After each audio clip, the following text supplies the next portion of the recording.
Alors, bonjour et bienvenue à cette conférence du Conseil canadien de la commandite. Alors, aujourd'hui, on a un sujet qui est particulièrement intéressant avec le rebranding du CF Montréal. Alors, avant de commencer, quelques mots. D'ailleurs, vous êtes invités pendant toute la séance à poser vos questions à l'aide du bouton Q&A en bas. N'hésitez pas non plus à inscrire dans le chat si vous avez des problèmes de son. On va pouvoir vous aider. Et ou de lever la main si vous avez des questions, mais vous pouvez utiliser le Q&A pour poser vos questions en cours de route. Alors, on aimerait remercier les partenaires du Conseil canadien de la commandite, qui est une organisation nationale. Alors, on a des membres à travers le pays et des chapitres à Montréal, à Toronto, à Calgary et à Vancouver.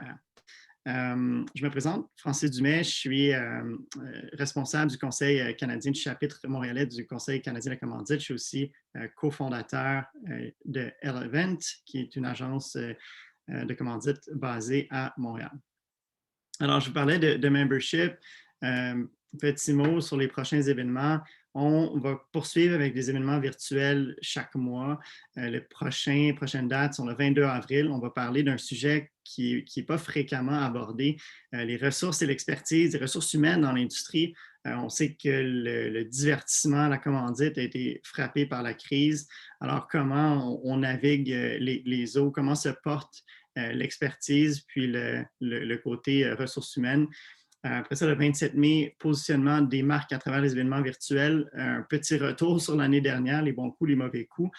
Puis 17 juin, thème à confirmer. Par la suite, on va faire une pause pour l'été, puis on va se souhaiter de revenir en personne à l'automne. Alors, sans plus tarder, j'aimerais inviter les gens à ouvrir leur caméra, les conférenciers à ouvrir leur caméra. On a avec nous Marie-Pierre Bergevin, qui est directrice principale engagement de la marque Commandite Amérique du Nord pour la BMO. Et Marie-Pierre, c'est aussi une ancienne athlète de très haut niveau, bateau dragon. Alors, une ancienne athlète. Jimmy James dirige le marketing du CF Montréal, puis évidemment, il a été instrumental dans tout ce rebranding-là, puis il va discuter des dessous de la production, puis de la collaboration, évidemment, avec BMO. Puis finalement, on a Franck Ponce.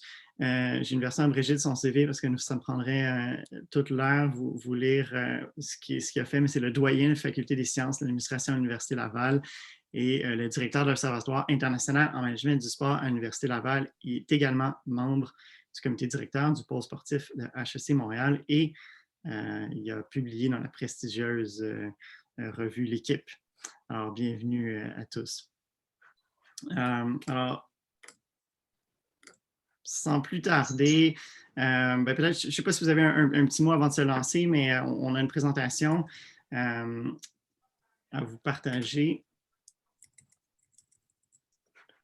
Merci pour l'invitation. Je pense que c'est un beau cas lié avec l'actualité, collé sur ce qu'il y a dans notre industrie. Donc, merci au Conseil de nous inviter et de nous permettre d'échanger sur ce sujet.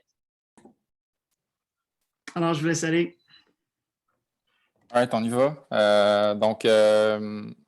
La première chose qu'on voulait partager avec vous, en fait, ça va venir peut-être un petit peu plus de moi, puis juste peut-être un peu de comment ça va fonctionner. Marie-Pierre et moi, on va se lancer la balle. Moi, je vais vous donner un peu le point de vue du club. Marie-Pierre va vous donner le point de vue de BMO. Mais en entrée de jeu, ce que je peux vous dire, c'est que les équipes marketing chez nous se sont extrêmement rapprochées de BMO au courant des 2 dernières années. C'est quelque chose qu'on n'avait pas nécessairement traditionnellement vu au club auparavant, pardon. Donc, ça fait en sorte qu'on a été capable de faire cette présentation-là et d'essayer de l'adapter pour que vous en sortiez ayez des learnings, puis vous êtes capable de l'appliquer à votre vie quotidienne. Donc, on peut y aller, Francis. Donc, la première, en fait, c'est la question que peut-être certains d'entre vous se posent. Je sais qu'il y a eu beaucoup de choses qui ont coulé dans les médias. Je suis certain que vous avez fait un peu de recherche. Mais puis, il y aurait beaucoup, beaucoup de data que j'aurais pu vous donner. Mais juste pour faire un petit historique sur le pourquoi et pour qui. Kevin Gilmore, le nouveau président, est arrivé en poste au début de 2019, en janvier 2019. Il a commencé à avoir des discussions par rapport à la stratégie en général pour le club à plus long terme. Ce qui revenait beaucoup comme insight, c'était que un rebrand serait probablement le chemin à prendre. Je vous ai partagé aujourd'hui Kevin parle souvent de 1,3 million de personnes au Québec qui regardent le soccer à la télé. Bien, ces 1,3 million de personnes-là, c'est qui et comment on les catégorise. Donc, c'est ça que je vous partage aujourd'hui.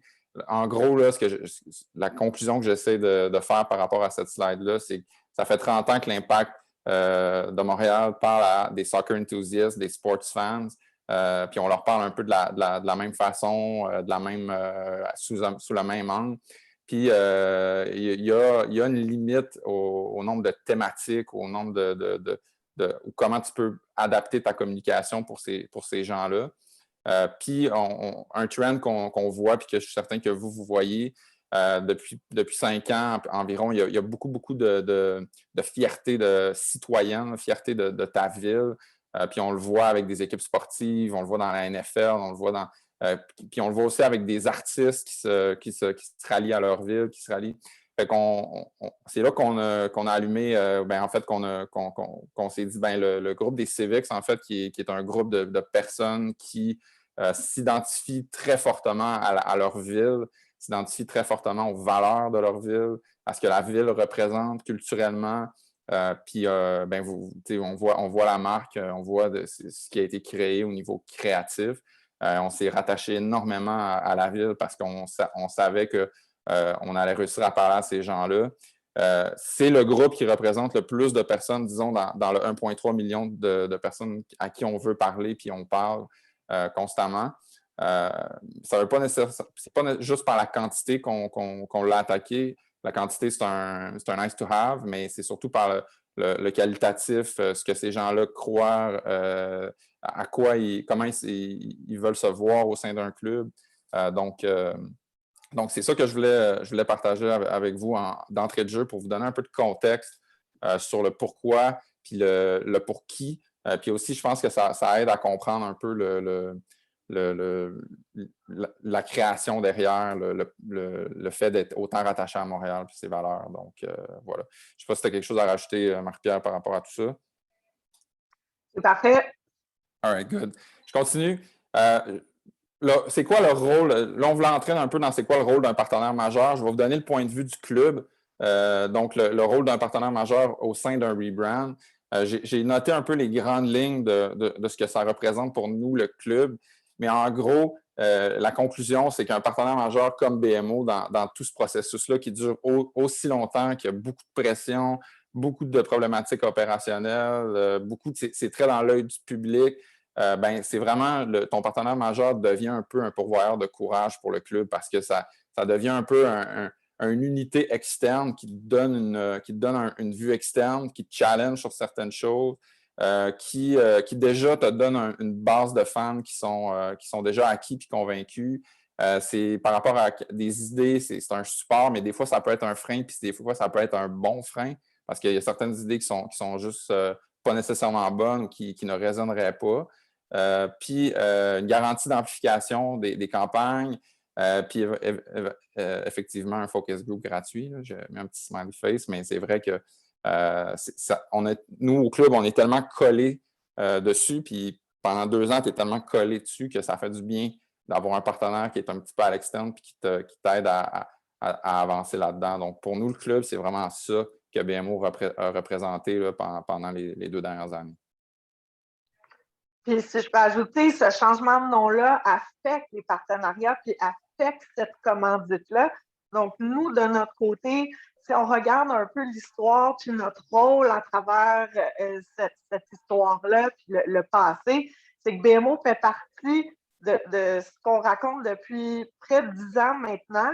Puis, on a tout le temps fortement soutenu la vision du club qui est ancrée dans la vision montréalaise puis l'unicité de ce qu'est Montréal.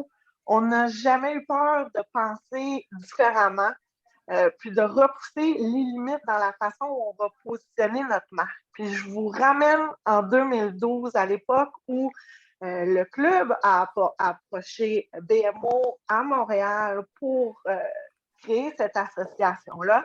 On se rappellera que le premier club, on était déjà partenaire du TFC à Toronto, déjà sur le maillot.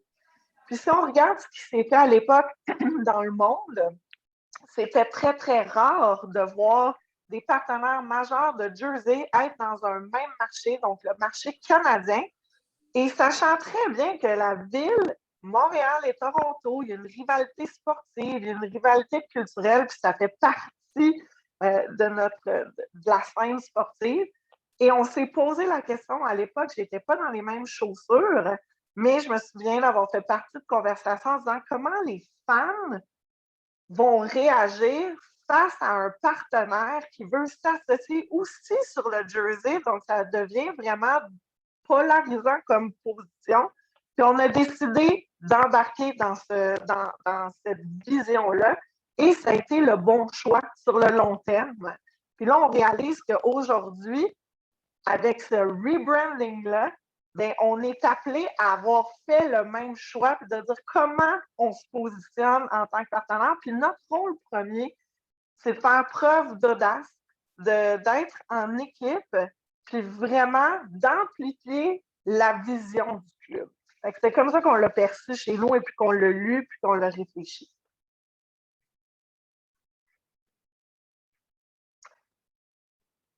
Oh, t'es sur mute, Jimmy. Pardon. Donc, un autre angle qu'on voulait partager avec vous, c'est un peu comment on gère ça ensemble. Puis là, nous, on a géré un rebrand qui est un projet, mais je pense que le comment on l'a géré ensemble peut s'appliquer à d'autres projets d'envergure, que ce soit le changement de nom d'un stade, le changement de... tout changement, je pense, peut apporter ce framework-là sous lequel on a décidé de travailler.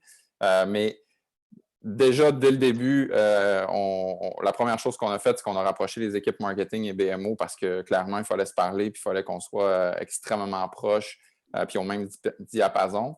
Mais on s'est mis d'accord ensemble, le club et BMO, qu'on allait vraiment se concentrer sur 3 piliers, sur comment on allait gérer ça, la confiance, la communication et l'engagement.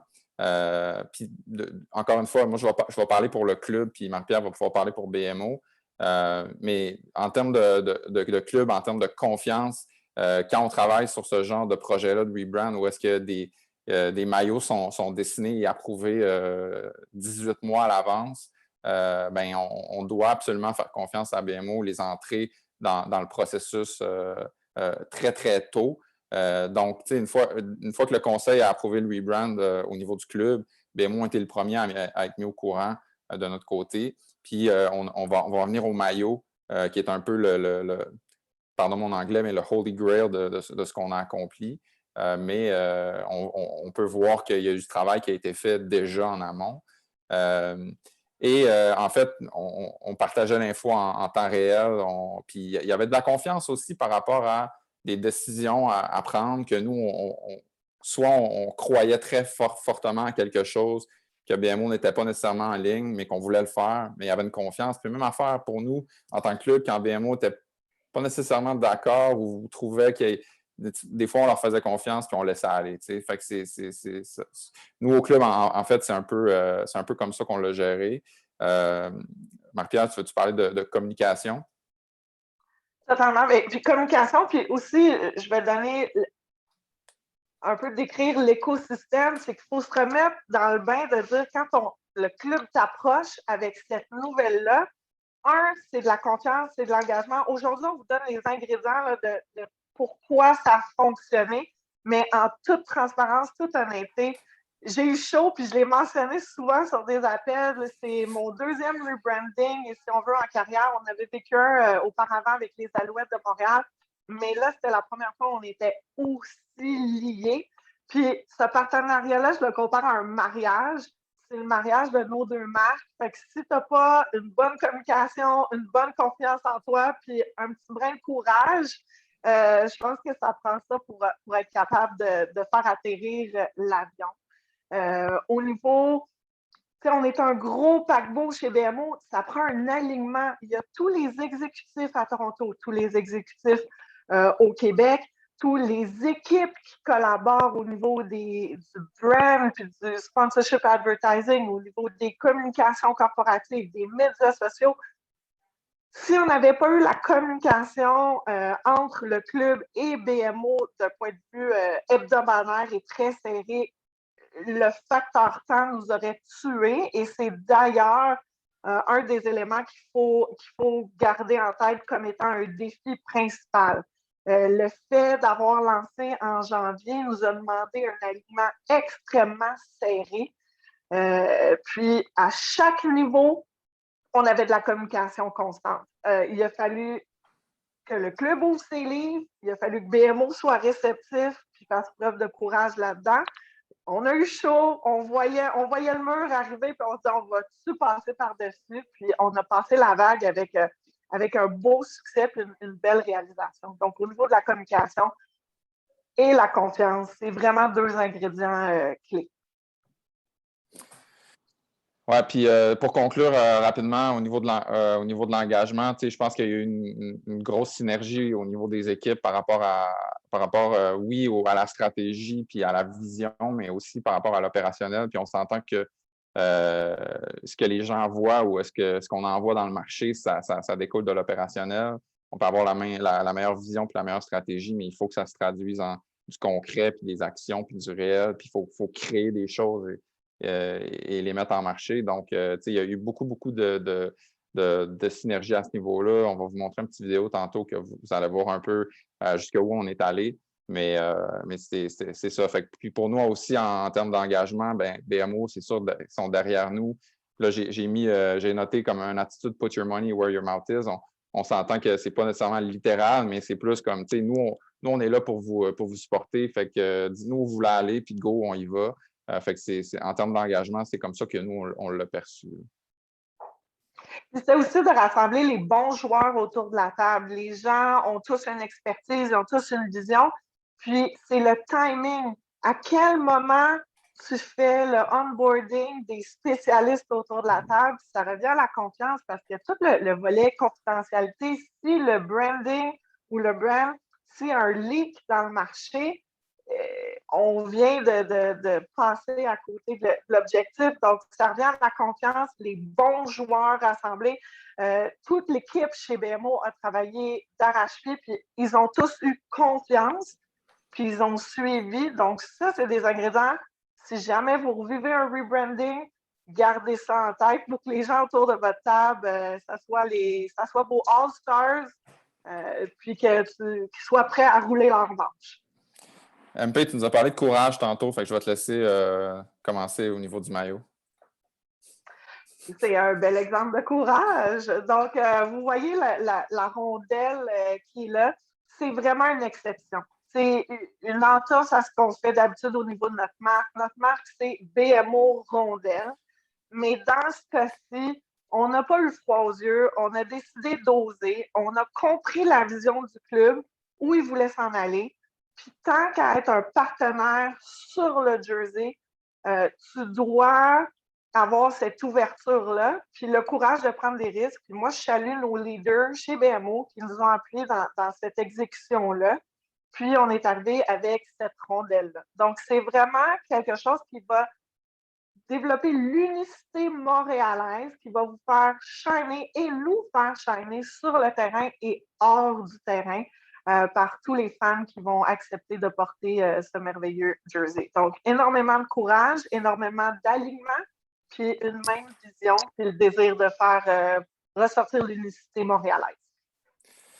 Absolument. Puis nous, en tant que club, un des défis qu'on a au quotidien, c'est d'avoir des propositions uniques, des propositions qui sont uniques à notre club pour nos fans, pour nos clients. Donc, de pouvoir offrir ce maillot-là qui est en fait différent de nos grands rivaux. Je ne pense pas que c'est un pain point, je ne pense pas que c'est un frein pour nos fans, mais ça leur donne quand même un bénéfice d'avoir quelque chose d'unique. Puis ça, c'est grâce au courage de BMO qui ont décidé d'aller de l'avant. Donc, quelques chiffres qu'on voulait aussi partager avec vous par rapport au lancement du maillot. 1,8 milliard d'impressions sur la planète. Ça, c'est une période de 7 jours. Donc, les 7 jours qui ont suivi le lancement. On voit la valeur monétaire que pour nous, on serait jamais capable de se payer cette valeur monétaire-là. Donc, en termes de earn media, c'est énorme. La portée des médias sociaux aussi qui était énorme. Donc, le fait qu'on a lancé la marque à peu près 3 semaines avant a beaucoup aidé parce que la marque a créé une espèce de vague dans les médias. Puis donc, le maillot était très, très attendu. Donc, ça nous a permis de le lancer avec beaucoup de succès par rapport à un média. Donc, voilà.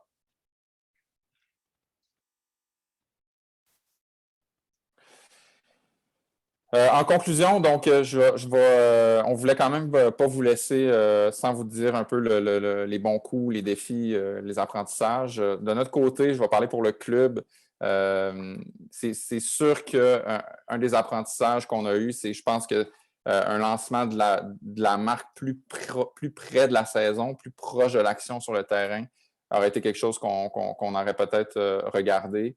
Je pense qu'il y a eu beaucoup de temps mort. Il y avait beaucoup d'incertitudes aussi là, dans ce temps-là, fait qu'on ne savait même pas quand est-ce que la saison allait réellement commencer.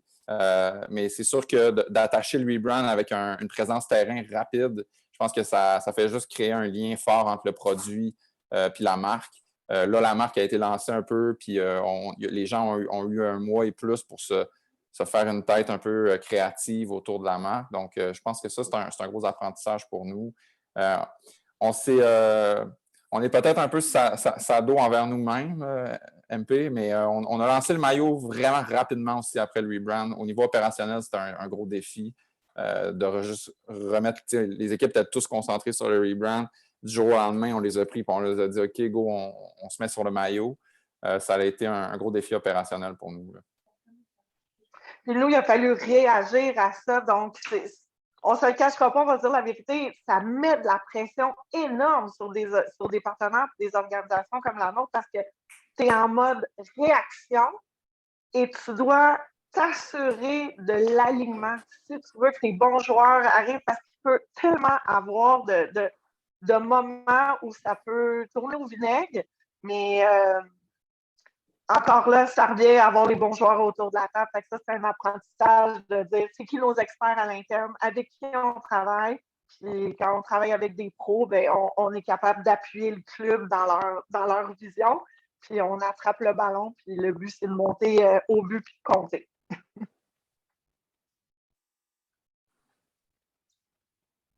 Donc, avant de donner la parole à Frank, on va montrer juste une petite vidéo du making-of du maillot. La vidéo était destinée pour les employés chez BMO. Donc, voilà.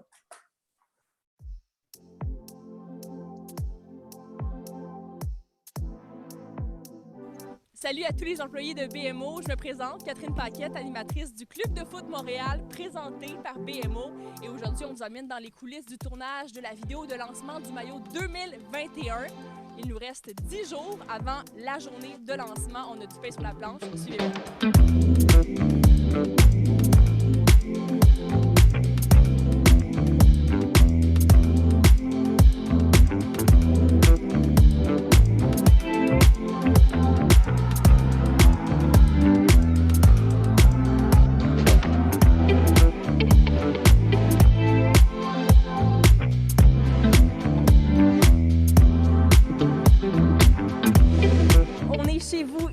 Chez BMO, et on est dans un endroit privilégié aujourd'hui, près de la voûte, et c'est notre joueur Samuel Piette qui va ouvrir la voûte. On est maintenant à l'intérieur de la voûte BMO. On fait comme si on y était, et c'est ici qu'on va découvrir à quoi ressemble le nouveau maillot du Club de foot Montréal. Le maillot est assez simple à première vue avec notre logo, le logo de BMO noir, qui est notre nouvelle couleur principale. Mais quand on s'approche du maillot, on peut voir les petits détails dans le tissu. Donc, non, moi j'aime beaucoup, puis j'espère que les fans vont aimer, mais je suis confiant. Ben là, on est en tournage du fameux plan du reveal de ce maillot-là, qui était comme un bon challenge, puis c'est pas mal tout ça qu'on a travaillé en pré-production à faire. Le concept derrière ça, en fait, c'était de voir à quel point, bon, on est au Québec, il fait froid, on connaît ça, mais de comment ce froid-là, dans le fond, vient conserver un peu l'empreinte de ce que l'Impact a eu comme effet sur le Québec, sur le soccer au Québec, ces trucs-là. Puis de dire que, ben, en fait, le nouveau rebranding, c'est pas de tout jeter ce que l'Impact a fait avant, mais vraiment d'embrasser ça, puis d'amener ça sous une nouvelle coquille un peu. On est arrivé avec l'idée de sur le maillot, représenter un peu la marque, être unique, être différent, puis aussi être différent de nos grands rivaux à Toronto. BMO ont tout de suite voulu embarquer pour nous supporter, puis on voit le résultat aujourd'hui. En tant que club, on se sent extrêmement choyé d'avoir un partenaire comme BMO. Grosse journée de tournage qui se termine. Je veux remercier rapidement tous les employés de BMO et BMO aussi qui nous supportent le club depuis notre entrée en MLS depuis 2012. Un beau partenariat sur le terrain, mais à l'extérieur du terrain. Et un merci spécial aux employés de BMO à la succursale sur la rue Saint-Jacques. C'était vraiment trippant d'aller visiter votre voûte. Je vous souhaite une bonne saison.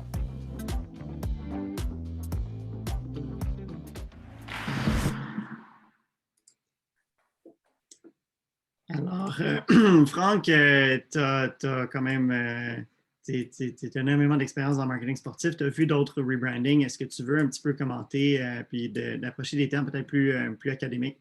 Oui, ben justement, on va éviter d'être peut-être trop académique. Là, les gens vont souvent respirer. Je n'ai pas de PowerPoint, donc on n'est pas dans un cours du tout. Ce n'est pas mon truc. Puis, de toute façon, la qualité de ce que je viens de voir est tellement intéressante. Puis, moi, je voudrais d'abord commencer, que je me sens hyper privilégié d'être là avec Marie-Pierre et Jimmy James parce que j'ai une grande admiration pour les gens de l'industrie. Tout à l'heure, tu parlais de mon CV. Ce n'est pas très grave. C'est ce que travailler avec des gens de l'industrie, c'est très admiratif. Vous avez eu un exemple ici de la vitesse à laquelle ça va et de la collaboration qu'il doit y avoir. Donc, moi, je suis ici pour peut-être mettre un petit peu d'enrobage, expliquer un petit peu certains concepts, peut-être poser quelques questions aussi. Mais aujourd'hui, c'est moi qui suis chanceux. Donc, je vous remercie. Je remercie le SMCC pour l'invitation. Puis, deux petites remarques. Puis, pour commencer, pour mettre un peu le ton aussi, plus général sur ce que j'ai entendu.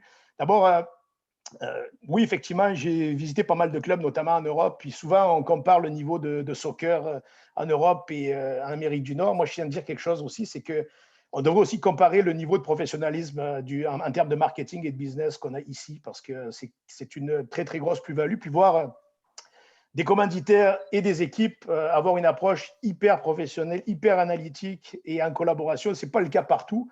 On ne parle pas des grands clubs, mais il y a beaucoup de clubs professionnels en Europe qui pourraient prendre exemple sur ça. Ça, c'est la première chose que je tenais à dire. Puis la deuxième chose, alors ça c'est plus pour Marie-Pierre, on a travaillé déjà sur ces multiples sur un sponsor pour plusieurs équipes, et qu'on pourra s'en parler en dehors, mais il y a des choses intéressantes sur comment les fans réagissent.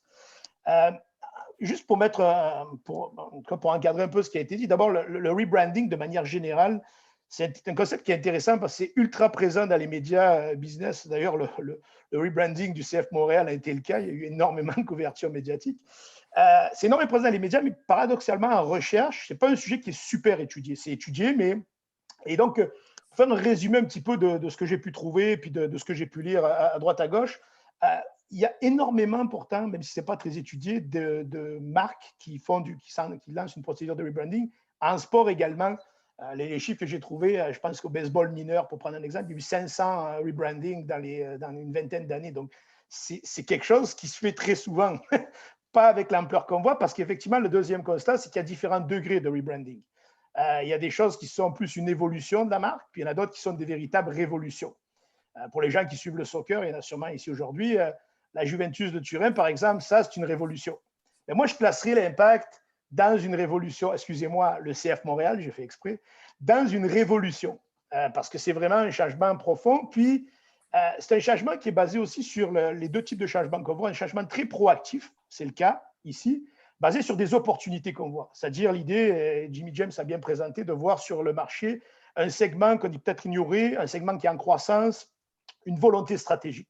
Puis, il y en a d'autres qui sont beaucoup plus en réaction à un problème. On n'est pas du tout dans ce cas-là avec le CF Montréal, on est plus dans une opportunité de développement, une opportunité stratégique.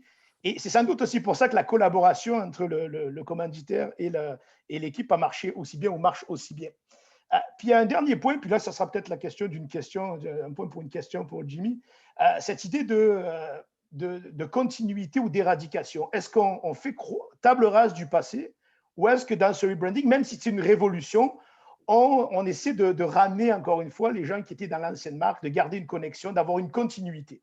Et ça va être intéressant à voir parce que seul le temps va le dire. On est vraiment dans du très récent. Donc, comment on va réussir à amener des gens qui étaient fortement attachés à l'impact dans ce rebranding parce que l'identité, l'équité de marque, elle est encore là et on veut qu'il y ait un certain transfert. Donc, ça, c'est un sujet qui sera intéressant. Deuxième partie, sur le rôle du commanditaire. Quand on regarde les facteurs clés de succès qui sont souvent mentionnés pour des stratégies de rebranding, notamment dans le sport, le rôle du commanditaire est clé. Je parlais de l'exemple de la Juventus tout à l'heure. C'est un exemple qui est très intéressant parce qu'il y a des commanditaires qui ont été très intéressés par le changement. Jeep est un exemple. À l'époque, ils étaient commanditaires. C'est sûr que quand votre nom devient un J, puis vous appelez Jeep, il y a quand même un fit naturel qui va se faire. Il y en a d'autres, c'était un fit plus stratégique. Adidas, par exemple, avait une histoire de marque qui est en train d'évoluer aussi. Donc, l'histoire de marque d'Adidas convergeait, celle de la Juventus convergeait avec l'histoire de marque du commanditaire. Dans ce cas-là, c'est un peu ce qu'on voit, puis c'est ce qui me plaît, c'est que quand vous décrivez un peu ce qui s'est passé, on voit qu'il y a une certaine convergence au plan stratégique. On partage, et ce n'est pas une idée qui est imposée. C'est oui, ça fait peur au départ, mais comment on peut trouver la meilleure manière de collaborer pour que ce fit stratégique-là, ça soit la raison d'être de notre collaboration et qu'en fait, ça cimente ta collaboration. Parce que moi, quand je vois comment vous avez travaillé ensemble, c'est assez impressionnant. C'est sûr que ça a commencé depuis longtemps. BMO est un commanditaire depuis plusieurs années, mais c'est impressionnant de voir à quel point il y a une sorte de travail ensemble et je dirais de complémentarité. La partie qui va être la question peut-être pour Marie-Pierre ce coup-ci, pour la suite, c'est comment on donne vie maintenant à cette complémentarité, à cette collaboration qui s'est bien passée behind the doors.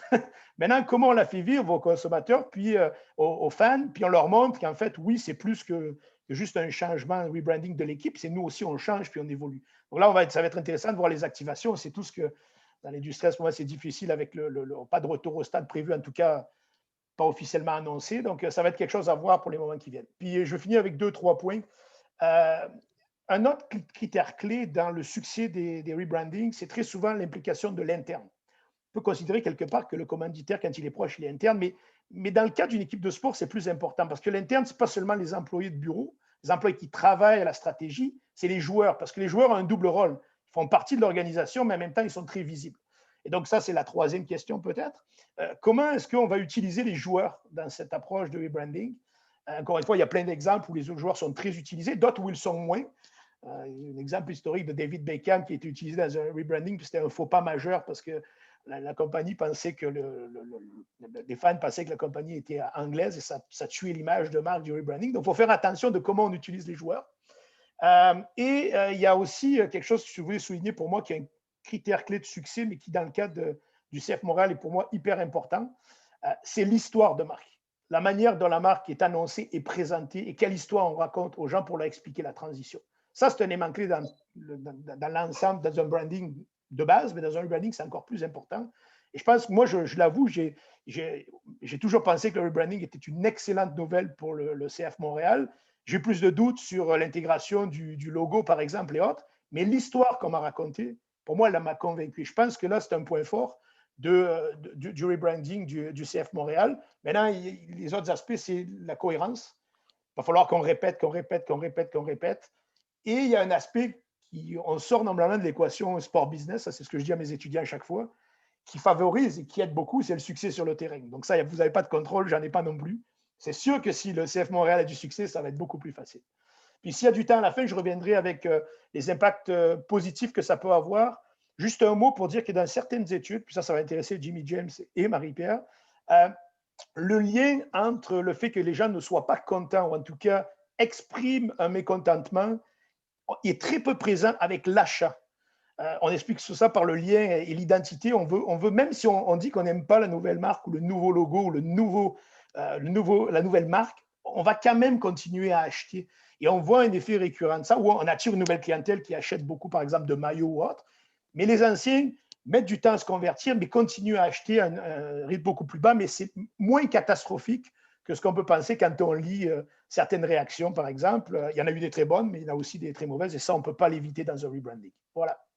Frank, tu ouvres la porte pour qu'on adresse l'éléphant dans la pièce. Les nouvelles par rapport au rebranding ont été mitigées, que ce soit de la couverture journalistique ou de ce qu'on a vu, de la réaction des fans, entre autres sur les réseaux sociaux. Comment on gère ça, Jimmy et Marie-Pierre, dans un contexte commercial? Excellente question. Écoute, je vais commencer par dire qu'avant d'annoncer le rebrand, on avait fait quand même pas mal de recherches par rapport à d'autres rebrands. Puis d'ailleurs, on a beaucoup regardé le rebrand de la Juventus quand ils ont passé à leur J. Puis on a surtout regardé dans le temps, en fait, après le rebrand, combien de temps après, jusqu'où ça va le mécontentement, puis ça ressemble à quoi le sentiment? Est-ce que ça descend? C'est drôle que Frank dise ça parce qu'on regardait en fait deux choses réellement. On regardait les commentaires négatifs, puis le feedback négatif, mais on regardait le KPI d'achat. C'est ça qu'on regardait. Puis la réalité, c'est que les deux n'étaient pas corrélés du tout. Fait que c'est drôle que Frank dise ça parce que en fait, on était un peu déchirés parce que la réalité, c'est que les ventes vont super bien. Puis on le voit encore aujourd'hui, c'est beaucoup plus calme là, depuis qu'on a repris sur le terrain, puis qu'on a repris les activités. Mais la réalité, c'est que si on compare au Juventus, là, il faut qu'on s'attende à ce que pendant un an, on va vivre avec ce genre de backlash-là. Puis on ne va rien faire parce qu'on ne veut pas muter personne, on veut donner la voix à nos fans. S'ils ne sont pas contents, ils peuvent s'exprimer. Allez sur notre Facebook puis allez voir des commentaires, il y en a. Plus vous vous rapprochez du 14 janvier en reculant dans le temps, plus c'est pire. Fait que, tu sais, ça a été, c'est vraiment ces deux KPI-là qu'on regardait, puis on regardait aussi pour se comparer avec d'autres rebrands.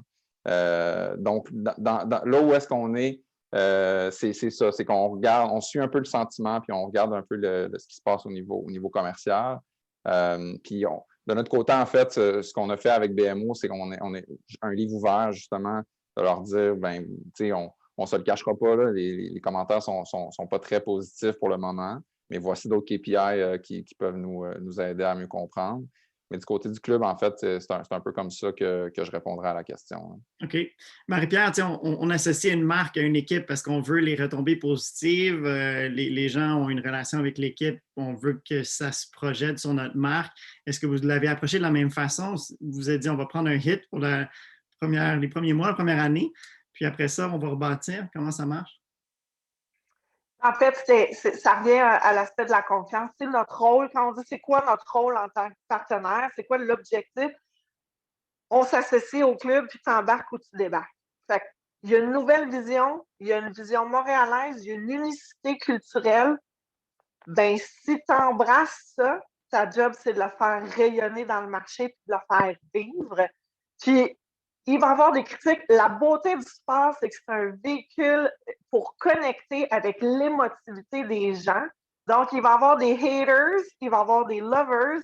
Puis, il faut juste manœuvrer là-dedans. Puis, je pense que si tu fais une démarche authentique, tu restes fidèle à ta marque, fidèle à tes objectifs, puis tu es généreux envers les fans, ils vont embarquer dans le mouvement. Puis je peux le voir juste en allant skier le week-end, je porte ma casquette, co-brandé BMO avec le club, puis les gens m'en parlaient dans le stationnement. C'était super positif. Donc, moi, je pense que le temps va faire son œuvre. Les gens n'aiment pas le changement. Les Québécois n'aiment pas le changement. Là, on touche à une marque, on touche à leur club. C'est un gros risque. On est prêt à appuyer le club. Puis notre rôle, on n'est pas en avant, on est en appui puis on est en amplification. Jimmy, tu parlais d'une des raisons du changement, c'était pour aller chercher des gens qui étaient peut-être justement moins engagés avec l'équipe, puis d'avoir une fierté montréalaise. Il y a différents niveaux de fans, là. Franck, tu pourras peut-être embarquer là-dessus. On voit souvent les ultras qui ont des positions extrêmement acerbes, peut-être. Ça a été le cas dans le cas du rebranding. Comment vous allez aller repêcher tranquillement ce groupuscule-là? Oui, c'est une bonne question. Écoute, La façon la plus simple de répondre à ça, c'est que, ultimement, on a le même objectif, le club et les groupes de supporters. On veut que le club gagne et on veut bien représenter notre ville, ses valeurs. Puis, je pense que là, on s'est positionné avec une marque qui est axée sur les valeurs de notre ville, qui est axée sur ce qu'elle est. Puis, il y a juste une façon de gérer ça, puis c'est de mettre des actions concrètes en place. Parce que pour nos groupes de supporters, les seules choses qui vont résonner avec eux, c'est qu'est-ce que le club va faire maintenant pour nous aider parce qu'on s'est positionné clairement. Maintenant, la balle est dans notre camp à nous. Puis c'est là on doit travailler pour justement mettre des choses en place concrètes pour pouvoir répondre à ça puis s'assurer qu'ils vont rester avec nous parce que c'est sûr que l'objectif, c'est ça. Après, peut-être que je peux répondre à la question de Frank en même temps par rapport au passé du club. Justement, l'angle de on n'a pas réglé un problème nécessairement. Ce qu'on voulait faire, c'est se positionner pour être de façon stratégique pour pouvoir grandir puis emmener le club où est-ce qu'on veut qu'il aille. Donc, on n'a pas caché le passé du tout. On a embrassé le passé. On le voit dans la vidéo de lancement du maillot où est-ce qu'on a d'anciens joueurs qui viennent et qui disent aux nouveaux joueurs droit devant. Donc, c'est vraiment, on prend notre passé fait partie de qui on est. C'est juste qu'aujourd'hui, CF Montréal et CF Montréal pour pouvoir être mieux positionnés pour aller dans le temps puis avancer. Mais c'est ça. Fait que pour répondre à la question, la balle est dans notre camp. Il y a des actions qui s'en viennent cette saison pour pouvoir se rapprocher. On ne peut pas avoir de primeur là-dessus. Malheureusement, non. J'aimerais ça entendre Frank pour les fans. Oui, merci. Vas-y. Puis pour continuer un peu ce que dit Jimmy James, c'est effectivement hyper important de connaître ses fans. Je peux que ça peut paraître ridicule de dire ça. Nous, on travaille, en tout cas, depuis plusieurs années sur justement la segmentation des fans avec des manières un peu différentes de faire dans différents clubs comme la Fan Europe. Puis, ce qui est intéressant dans le discours, c'est que connaître ses fans, c'est quelque chose, mais il faut agir par la suite de manière différenciée. Donc, la question, c'est vraiment, avec ce rebranding, comment on parle et on adresse les questions ou les interrogations que nos fans peuvent avoir, tout en gardant à l'esprit quand même quelque chose qui est très important, puis ça, je veux le marteler, c'est que c'est une stratégie du club, c'est une décision stratégique.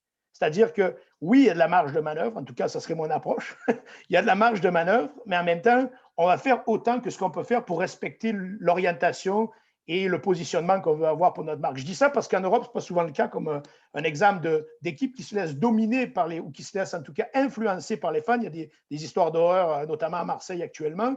Et donc, on a cette chance en Amérique du Nord d'écouter le fan, de le connaître, de lui offrir des choses qui sont adaptées à ce qu'ils veulent. On le faisait déjà dans de nombreux stades à travers la MLS. Là, il y a un challenge de plus, un défi de plus avec le rebranding. C'est comment on connaît tous nos groupes de fans et qu'est-ce qu'on peut faire dans ce cadre-là pour leur offrir quelque chose. Certains vont adhérer, d'autres n'adhéreront pas. Et il y a des études sur ces fans qui n'adhèrent pas. Est-ce qu'on peut les ramener? Certains, oui, à long terme. Certains, on ne les ramènera pas. Il faut vivre avec. Il faut être conscient de ça, mais se dire en même temps qu'on s'en va pour une raison très particulière, stratégique, d'aller chercher d'autres fans qu'on n'avait pas, de renforcer le lien avec des fans qui étaient là et qui ne trouvaient pas peut-être ce qu'ils voulaient. C'est ça la stratégie. Donc, moi, je suis content d'entendre qu'il y aura des actions. J'ai hâte de les voir pour les fans. Il faut effectivement tout tenter pour garder ces fans-là. Mais en même temps, il faut aussi garder son orientation stratégique. Franck, est-ce qu'il y a un parallèle juste avant de terminer, Franck, est-ce qu'il y a un parallèle avec les marques qui se positionnent sur certains enjeux sociaux, par exemple, qui s'aliènent une partie de leurs consommateurs, mais qui font le pari, qui vont aller chercher un plus gros. Oui, on l'a tous entendu, ce n'est pas une marque d'équipe, mais la fameuse histoire de Colin Kaepernick et de Nike, qu'on a répété qui a tourné en boucle au moment où c'est arrivé. Là, et puis apparemment, la moitié des gens aux États-Unis brûlaient leur Nike parce qu'ils ne voulaient plus en acheter. C'est quand même intéressant parce que s'ils avaient répondu aux menaces ou autres, parce que Nike avait pris position pour Colin Kaepernick, en tout cas en le présentant, s'ils avaient répondu dans ce cas-là en disant là, on change, c'est complètement à l'encontre de leur image de marque. Donc, oui, ça existe. Oui, il faut tenir sa position. Puis à long terme, finalement, l'option stratégique pour Nike, c'était l'idée qu'on va aller chercher des segments qu'on n'avait pas. Puis les gens, par exemple, dans cet exemple-là, qui achetaient du Nike, en ont acheté encore plus à cause du positionnement. Donc, c'est un exemple comme un autre, mais il est parlant. Il faut garder et respecter sa position. Puis je laisse Marie-Pierre, c'est plus intéressant que... Non, mais pour un peu compléter ce que tu dis, c'est qu'il y a aussi un rôle d'éducation. Il faut garder en tête l'écosystème nord-américain du sport. Le soccer en Amérique du Nord n'est pas ce qu'il est en Amérique du Sud ou en Europe. Moi, ce que j'ai pu observer en rencontrant des clubs comme le Boca Junior ou le River Plate en Argentine, en Croatie, quand je suis allée rencontrer les équipes, Juventus aussi, ils m'ont tous dit la même chose, c'est une religion, c'est une passion, c'est imbriqué.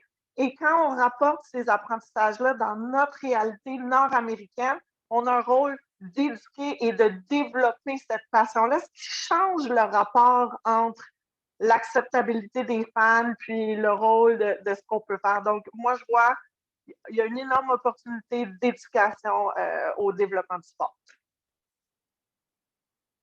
J'ai une question sur le nom. Je pense qu'une des critiques, c'était que c'était un peu générique de se concentrer sur le nom de la ville. Puis en MLS, il y a des noms qui sont un petit peu plus flyés. Là. Galaxy, en tout cas, il y en a plusieurs.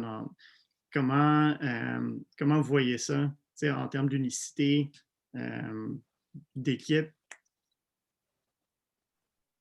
Donc, je présume que la question est pour moi. C'est une réponse très simple. Montréal, c'est une ville internationale. On a notre position, c'est qu'on est une ville interculturelle. On veut grandir à l'international. On est le pont entre l'Amérique du Nord et l'Europe. Pour nous, pour que le club soit reconnu par des joueurs étrangers qui viennent jouer ici, plus par nos fans, comme un joueur majeur sur la planète, on se devait d'avoir un nom qui fonctionnait dans cet écosystème-là. Puis on se devait d'avoir un nom francophone qui représente la ville. Je répondrais aussi simple que ça. Franck, as-tu un point sur l'unicité ou le... Non, moi, c'est pas quelque chose qui m'a traumatisé ou surpris en tout cas. Bon, il y avait le côté francophone versus anglophone parce qu'on sait que le nom est sorti, que j'ai eu à le commenter dans la presse quelques semaines avant qu'il sorte officiellement. Donc, tous les noms possibles ont été imaginés. Moi, les noms plus flyés, plus autres, moi, je te dirais que pour moi, le nom doit coller à la stratégie. Puis quand j'écoute Jimmy James expliquer puis que je vois l'histoire, le nom colle à ça. Donc, l'idée, c'est d'être cohérent et pas trouver et réinventer la poudre. Quand il y a quelque chose qui fonctionne bien et qui est en ligne avec ce que tu veux être, ben, on va l'exprimer comme ça. Donc, moi, ça ne m'a pas choqué. Je le redis, peut-être on peut avoir une question sur ça. Puis ça, j'ai une question peut-être pour Jimmy James. Moi, la tendance aux écussons, relativement chargés comme le logo, parce que c'est quelque chose où il y a eu beaucoup de discussions sur ça, elle est variable. C'est-à-dire que oui, en MLS, il y a des écussons de plus en plus. Il y a d'autres endroits où, par exemple, la Juventus est devenue une lettre. Moi, j'aimerais juste, parce qu'on n'en a pas trop parlé, sur ce processus, parce que quand on m'a expliqué le logo, j'ai adoré l'histoire racontée sur la déclinaison possible et autres. Mais peut-être nous parler un peu du processus sur le logo. Là, c'est moi qui pose la question, mais... Parfait. Oui, en fait, je ne veux pas nécessairement aller trop dans le détail car on sait que c'est Justin et Paul qui ont géré toute la portion créative. Fait que c'était eux un peu les architectes de toute l'image créative.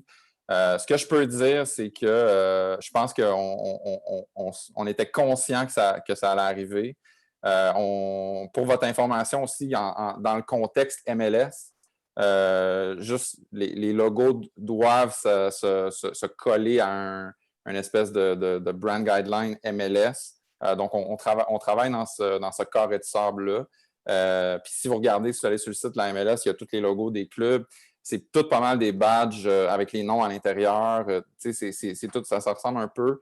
Fait qu'on avait un peu de contraintes. Ceci dit, je pense qu'il y a une vision, à court, moyen, long terme par rapport au logo. Ce qu'on voit, c'est notre logo officiel qui va demeurer notre logo officiel. Mais je pense qu'il y a une volonté d'être créatif par rapport à ça puis de le faire vivre dans le temps. Puis je vais juste m'arrêter là parce que je ne veux pas non plus se couper, mais ça fait partie du processus Puis, tu sais, je pense qu'on est conscient de ce qui a été dit, puis je pense que c'est des bons points. Parce que c'est vrai, la réalité, c'est que même nous, au niveau numérique, on a des challenges des fois, mais je pense qu'on sait ce qui s'en vient, puis on est confiant de tout ça. Là. Il y a quelques questions qui commencent à entrer. D'ailleurs, n'hésitez pas à utiliser l'option QA pour inscrire vos questions. intéressant ici, peut-être sur le langage utilisé, football versus soccer. Paul-André demande pourquoi pas CS Montréal, parce qu'effectivement, on fait référence au soccer ici. Donc, encore une fois, ça revient un peu à ma réponse de club international. En international, c'est du football et c'est pas du soccer. Après, je pense qu'on a pensé à utiliser football, mais après, on voulait le laisser à nos collègues et confrères des Alouettes. Ça leur appartient, surtout dans un contexte nord-américain montréalais. Mais je pense que c'est vraiment pour ça. On voulait que les gens comprennent c'est quoi. En fait, on voulait que la ville soit mise de l'avant et on voulait que les gens comprennent c'est quoi. Partout. Oui, parfait. Une autre question de Guillaume. On a parlé évidemment de BMO parce que Marie-Pierre est avec nous, mais comment les autres commanditaires, peut-être de moins grande importance, ont été impliqués dans le rebranding? La stratégie qu'on a mis en place pour tous les partenaires, c'est vraiment en termes de c'est quoi la fonctionnalité du partenaire par rapport au club. Donc, évidemment, le maillot, c'était une des premières choses à laquelle on s'est attaqué. Donc, BMO a été rentré à ce niveau-là. Quand on a commencé à regarder en termes de tactique puis de planification de campagne, puis là, on a rentré nos partenaires, disons, majeur, mais un peu moins majeur que BMO, Vidéotron, Saputo, Nutrilet. Fait que tout le monde a été un peu embarqué dans l'aventure dans un timing hyper stratégique par rapport à qu'est-ce qui doit être affecté. Le centre Nutrilet, le stade Saputo, ces choses-là, c'est toutes des choses qui faisaient partie de notre roadmap en termes d'opération, de qu'est-ce qui devait changer. Fait qu'on a embarqué les partenaires au fur et à mesure. Autre question sur le branding. Après ça, on va parler peut-être un peu plus d'activation, mais question à savoir comment et si les fans ont été impliqués dans le processus décisionnel pour arriver avec la nouvelle marque. Oui, on n'a pas parlé beaucoup dans les médias, ni nous là, en tant que club, mais l'an passé, au début de 2020, on a lancé une campagne en fait qui s'appelait l'Impact montréalais. Puis c'était quoi cette campagne-là? C'était un peu un focus group à ciel ouvert, dans le sens qu'on a pris des fans. En fait, on a pris des gens qui étaient autour du club, que ce soit à l'interne ou à l'externe. On a pris des gens qui travaillent au club, on a pris des fans, des membres de groupes de supporters, des partenaires, des fans, des hommes.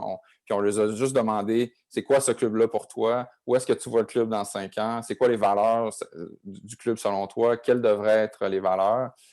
Puis après ça, cette info-là a été tout de suite partagée avec Justin et Paul qui ont pris ça et qui ont appliqué ça. Mais en le fond, ce qu'on a fait avec l'Impact Montréalais, c'est qu'on savait ce qui s'en venait. Puis on s'est dit, hey, on pourrait en faire une campagne parce que c'est tellement bon ce que les gens nous disent. C'est un peu un ode à Montréal, un ode à l'amour de Montréal. Donc, utilisons-le. Fait que les fans ont été impliqués comme ça, mais après, je veux pas aller dans les détails mais de rebrander un club sur la place publique, c'est un gros challenge. Puis, nos collègues en MLS à Chicago le font présentement. Puis, si je vous donne un scoop aujourd'hui, je vais donner ce scoop-là, mais c'est pas très facile ce qui se passe à Chicago en ce moment. Donc, c'est compliqué. Une des équipes qui avait un nom un peu plus distinctif. Oui, c'est ça. Marie-Pierre, tu parlais du jersey puis du fait que BMO soit très bold sur le jersey. Effectivement, bold est très gros aussi. Est-ce que vous aviez peur un peu du backlash? Bonne question. Puis oui, c'est quelque chose, on parlait de la communication, c'est quelque chose qui a été soulevé dans nos appels à l'interne lorsqu'on voyait les jerseys et tout ça. Puis ça a été comme, OK, on go big or go home, comme ils disent, mais c'était effectivement très présent. Mais encore là, il y a une décision éditoriale qui revient au club, puis nous, on embrasse le pod. Donc, la grosseur. Remettez-vous en contexte de match.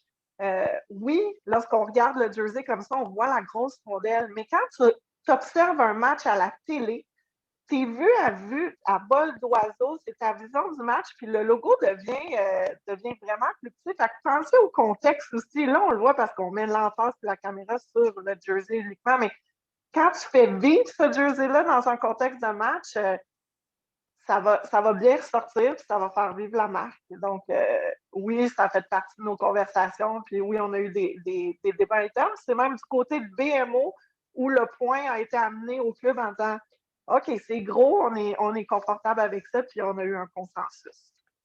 Merci. D'ailleurs, c'était une question de Marie-Ève. J'aimerais utiliser les dernières petites minutes qui nous restent pour parler d'activation. Évidemment, c'est peut-être plus difficile d'activer dans un contexte où vous ne pourrez pas être sur place à court terme. Tu sais, ça aurait peut-être être une façon de mieux connecter avec les fans et faire vivre le nouveau brand. Comment vous l'abordez dans ce contexte-là, Marie-Pierre? C'est ce qui occupe là, maintenant, une fois que le lancement a été fait, c'est ce qui occupe nos réflexions actuellement. BMO, on est reconnu pour créer des campagnes et des initiatives qui ont un impact majeur. Pensez à la campagne Fanfini 2019 que ma collègue Anne-Marie Beauchemin, Mélanie Miron, Éric Martin dans mon équipe qui ont collaboré sur cette campagne-là. La campagne a remporté 13 prix au Canada puis à l'international. Donc là, c'est dire comment on pousse cette réflexion-là puis comment on la fait vivre. C'est certain que c'est à l'extérieur du stade.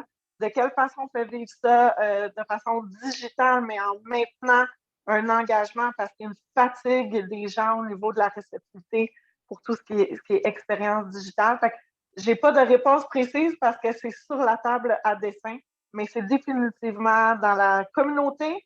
On veut avoir un impact significatif. C'est certain que ça se passe à l'extérieur du stade parce qu'en ce moment, le contexte oblige. Frank, peut-être le mot de la fin justement sur ces activations-là dans un contexte peut-être plus difficile.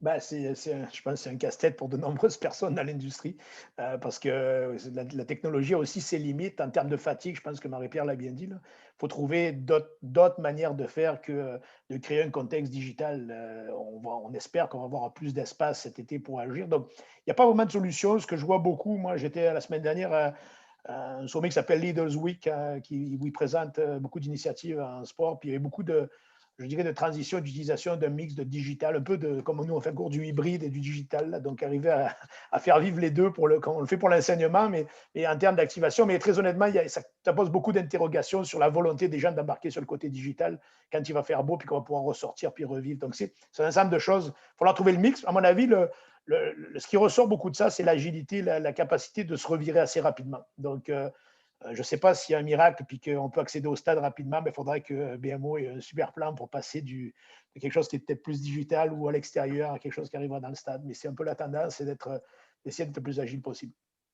Parfait. Bien, je vous remercie infiniment, Frank, Jimmy James, Marie-Pierre. Merci d'avoir participé à ce dîner-conférence.